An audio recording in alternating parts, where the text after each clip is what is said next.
When most people think of Halloween, they think of trick-or-treating, parades, bobbing for apples, and other family-friendly activities. But bet you didn't know the true story behind the ancient origins of Halloween.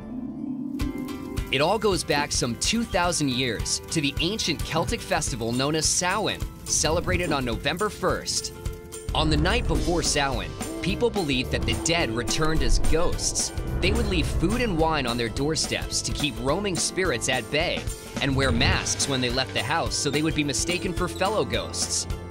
The Christian church turned Samhain into All Saints' Day, or All Hallows, in the 8th century. The night before became All Hallows' Eve, later shortened to Halloween. You've heard of trick-or-treating on Halloween, but what about souling or guising? All three of these traditions originated in medieval Britain. On All Souls' Day, November 2nd, the needy would beg for pastries known as soul cakes. In return, they would pray for people's dead relatives. This was called souling. In the medieval Halloween tradition of guising, young people would dress up in costume and accept food, wine, money, and other offerings in exchange for singing, reciting poetry, or telling jokes.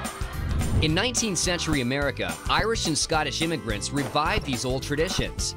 The result was trick-or-treating. At first, it was much more about the tricks, in the form of pranks and hijinks, than the treats. It wasn't until the 1950s that the custom took on its current family-friendly, kid-centered form.